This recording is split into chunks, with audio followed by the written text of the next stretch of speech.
marketing that supports fundraising. Hi, I'm Bill Stanczykiewicz. This is the first day from the Fundraising School, and I'm joined today by my colleagues Marnie Maxwell and Asia Pirtle. Marnie is a veteran marketer and fundraiser in the philanthropic sector. She's been on staff of leading nonprofit organizations and now leads her own consulting firm that advises nonprofits on their marketing and their fundraising and how the two work together.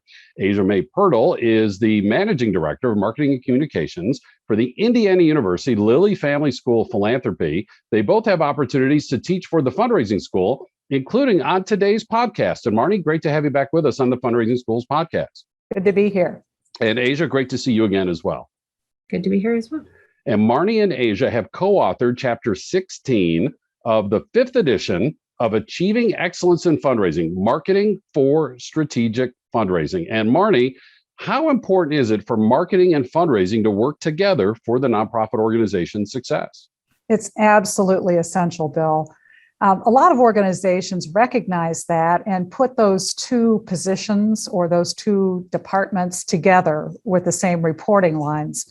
But even if they're not structurally designed that way, if you're going to be successful at fundraising, you have to have a good partnership with the marketing team at your organization and talking and developing that relationship before you need to have it in place, before you're trying to launch a campaign or to take on some kind of new project is really critical. Really seeing each other as partners and developing that relationship early is important. Marnie, can you say a little bit more about the timing? And again, we're assuming here that it's two different people, obviously, not just one person with both marketing and fundraising responsibilities. What is the timing for that fundraiser to get engaged with the marketing team as the fundraising plan is being put together? So as the fundraising plan is being put together, in the textbook, elsewhere in the textbook, you find sort of the fundraising cycle, and know that the fundraising plan and the marketing plan, the communications plans, are developed in close proximity to each other. What organizations have to do is not see that as a sequential process, that first comes the development plan and then comes the marketing plan. It's much better if the departments or the individuals or the thought process is integrated from the start, and really those two plans be developed concurrently rather than sequentially. So Asia, as Marnie just said so well, it's important for the marketing and fundraising teams to develop relationships, keep lines of communication open, the sooner the better.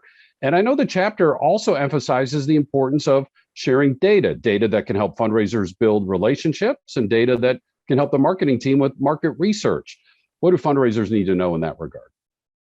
Yeah, so there's just an extraordinary wealth of opportunity for both the marketing and development department when it comes to data. We are both departments that are hungry for data. We are interested in learning more about constituencies and audiences.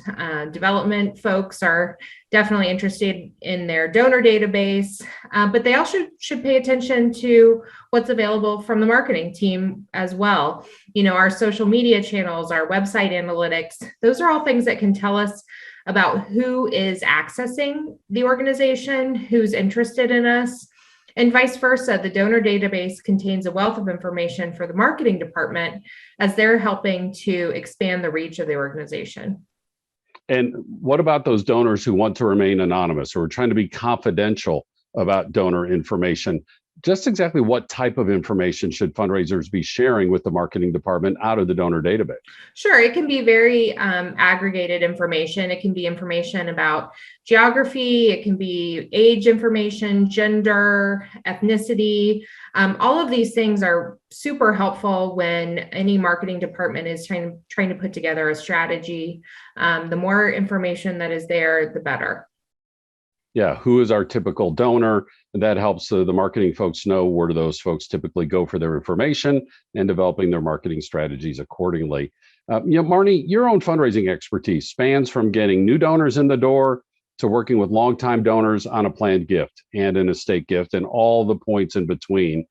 Where does marketing have its greatest strength in terms of helping the organization fundraise? Sure. I think that, as we think about annual fund and building awareness for any kind of fundraising initiative, but particularly annual fund, some of the channels, the multi-channels deliveries that the marketing team uses really help broaden the reach and introduce the organization in some cases to those first-time gift opportunities. So that's where marketing really shines, I think, as we think about broadening the reach of the organization. And I mentioned that even for a planned gift donor, as you're saying, just keeping the awareness of the organization and its work out in front helps. If people don't give money if they've never heard of an organization, they don't know anything about its work. So even in the broadcasting kind of information delivery that marketing can help with,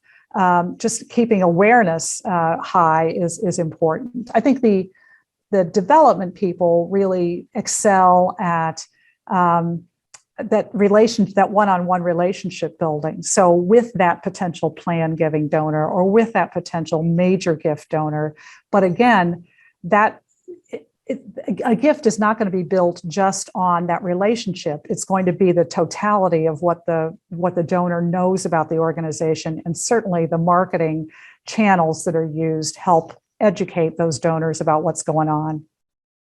I know one of the courses you teach, Marnie, for the fundraising school is the capital campaigns course. And how does marketing promote an effective capital campaign? You just talked about, creating broad community awareness. It's kind of a paradox, right? That during the so-called silent phase, we might actually be increasing our marketing about the nonprofit organization, right? Exactly. Yeah, with capital campaigns, that silent phase can go on for a while, and it really gives the donors that are going to be approached later in the campaign a longer runway, if you will, to be learning about what the campaign is for. So you don't launch a marketing initiative 5 minutes before you ask for a gift.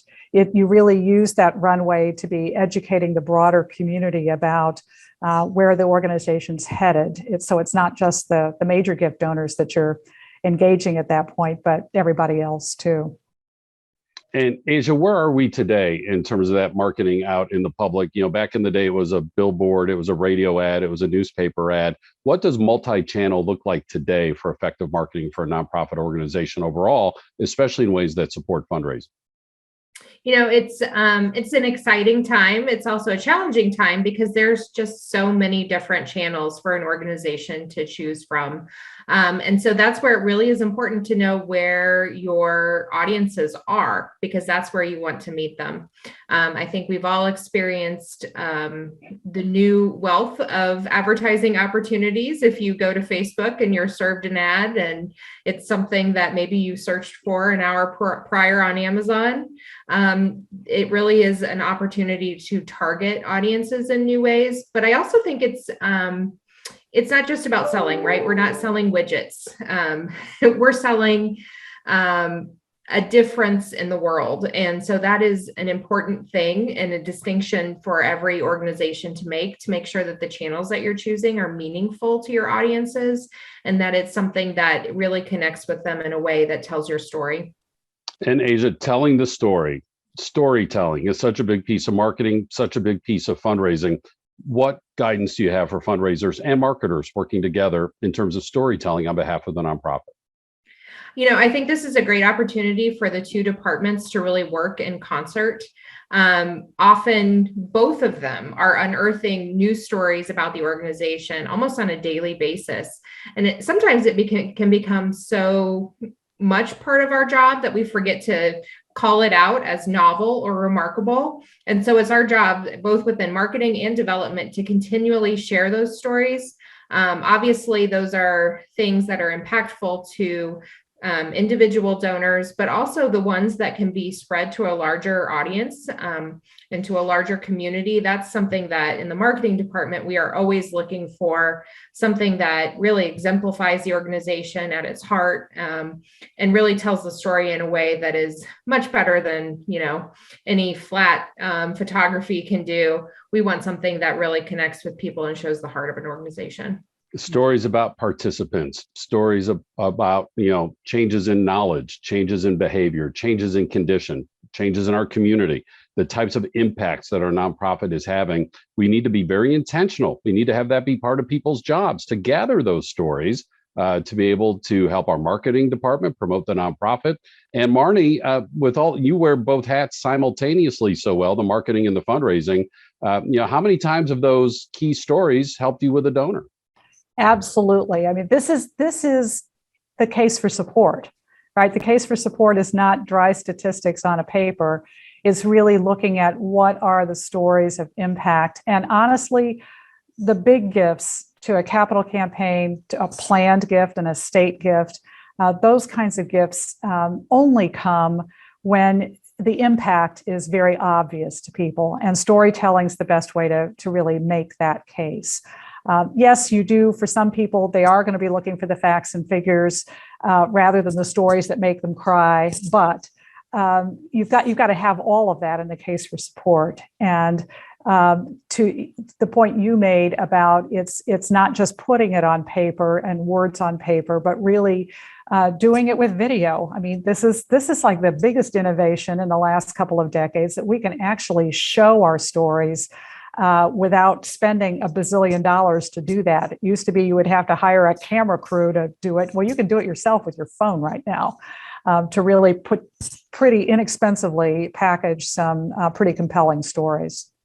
Marnie Maxwell runs her own consulting firm, helping nonprofits with their fundraising and their marketing, and a veteran faculty member of the fundraising school.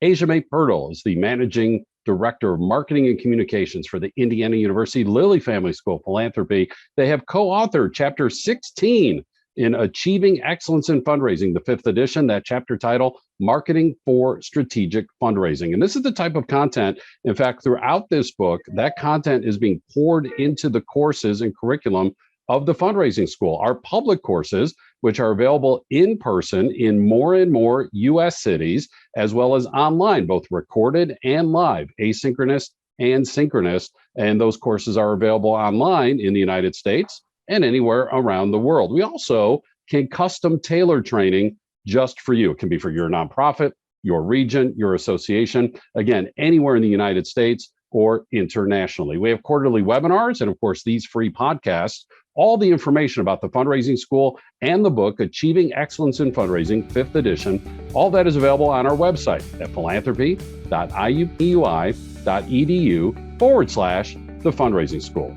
Our producers today are Jennifer Boffman and Mike Anthony. I'm Bill Stanczykiewicz, and now you are more fully informed on this first day from the fundraising school.